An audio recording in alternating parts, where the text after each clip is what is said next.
name's Alexis. And I'm Alexis. Welcome back to Functional Fridays with Power for Parkinson's. Functional Friday, yeah. So today we're going to talk all about assistive technology and adaptive equipment. So we're both OT students, so one of our biggest roles is to educate our patients, our clients, about adaptive equipment that can help them maximize their independence. So on the floor here, we have different adaptive equipment that we can introduce. So we'll start with this. This is a reacher. Now this can be demonstrated in many ways. People like to use it just to pick up things that are far away. So I can pick up this shoe right here and bring it closer to me. That way I'm not reaching forward and you're more likely to fall. Or what I like to explain to my patients, like in a hospital setting, I can use it to help them thread their legs through their pants. That way, again, they're not bending forward. The next one is a sock aid. So I can actually use a reacher to pick up this sock aid instead of bending forward. So this is a sock aid. And it's pretty self-explanatory. It helps you put on your socks more easier. So I'm going to explain how to do it. So what you're going to need is a sock and of course the sock aid. So you're going to take your sock and you're going to fit it over this little barrel. So just like this.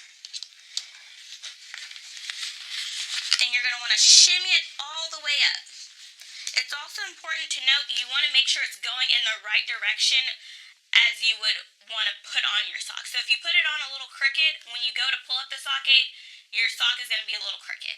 So I made sure it's on the way I want it, and you're going to make sure you can pull it all the way up, but not past these little notches right here.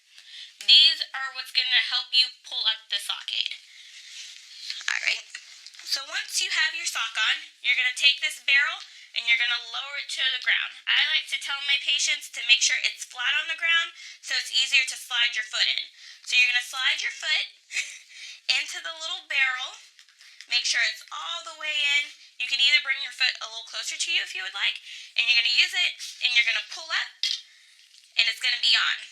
Now my sock is a little smaller than the sock aid, so it's not going to go up all the way. So that's another important note to make sure that you have the correct size sock aid. Next one is called a shoehorn. I think we're all familiar with the shoehorn, but it helps you put on your shoes. So I have my shoe here, and you want to make sure, of course, your laces are untied so it's easier for your foot to slide in. So you're going to take your shoehorn, you're going to put it at the edge of the heel of your shoe. Then you're going to take your foot, and I like to put the ball of my heel right on this slide part. So it helps me slide all the way in.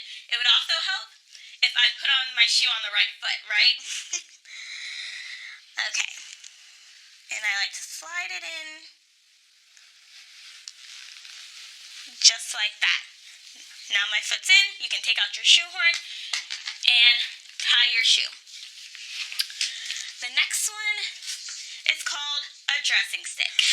This is a dressing stick. So this can be used in two ways. So the way I like to use it is I like to help people get undressed from the lower body. This can also be used for upper body dressing, which Alexis will show you next. So what I like to tell people is to take the small hook right here and hook it to your pants. Just like that. And you're going to use it to pull down, right? Then you take it on the other side, hook it to the side, pull down. And it helps bring your pants all the way down. That way you're not leaning forward, which could cause you to fall. And we don't want that. Alrighty, so for upper body dressing, I got a jacket here for a demonstration. Typically, you mind holding this real quick? We're going to get the jacket halfway on, and I'm going to thread it through, make sure it's over my shoulder.